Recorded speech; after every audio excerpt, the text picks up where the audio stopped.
From Keene in the Shire, the Liberty Media capital of the world, this is Daryl W. Perry, host of FPP Radio News for Thursday, February 2nd, 2017. Silver is trading at $17.70 per ounce. Gold is valued at $1,224 per ounce. Bitcoin is trading at 1.7 cents, and the average price of Bitcoin is $996.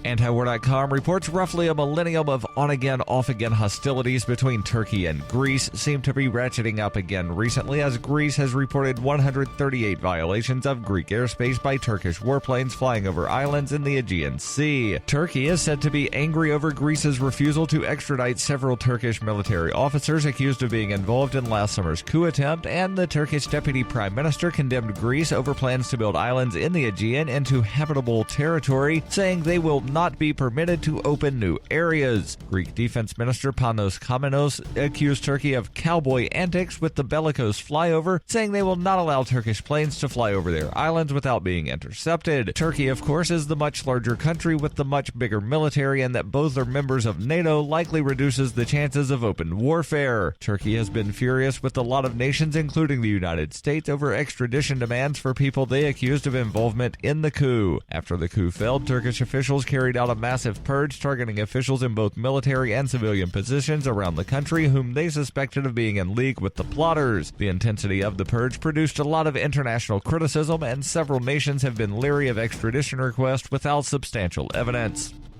For nearly 40 years, Roberts & Roberts Brokerage has been a trusted source for buying and selling precious metals like gold and silver. They also take Bitcoin for precious metal purchases and have permanently removed the minimum purchase amount for all orders paid in the digital currency. Call Roberts & Roberts today for knowledgeable advice on buying and selling precious metals and a forward-thinking approach to new technologies. 800-874-9760 or visit online at rrbi.co.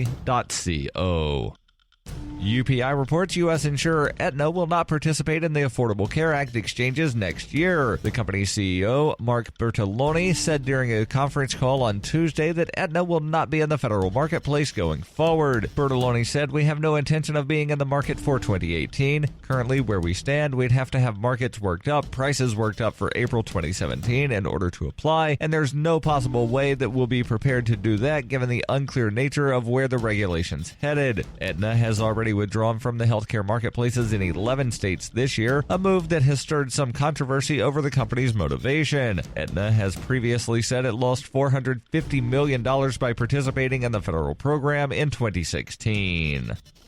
When her plush and comfy life suddenly and unexpectedly fell apart, Brooke and her dog Cloud set out to defy the odds. If this is a man's world, as they say, living on the streets is no place for a young woman. One day she awoke in the redwood forest and realized she had become a hobo, and would ultimately come to know exactly what it means to survive. How to Be a Hobo by Brooke Willett is available from Amazon.com and all major bookstores.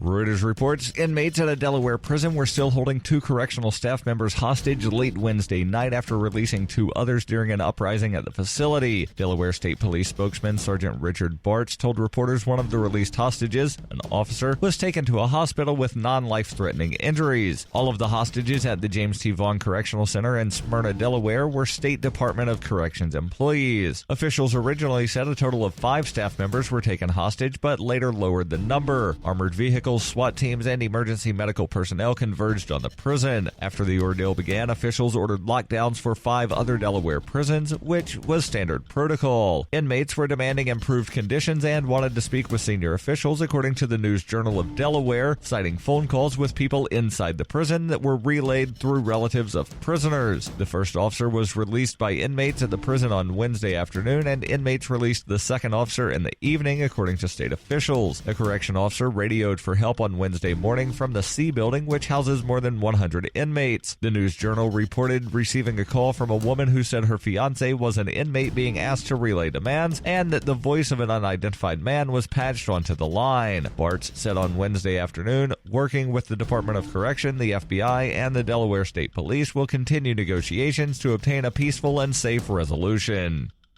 This has been FPP Radio News, online at fppradio.com.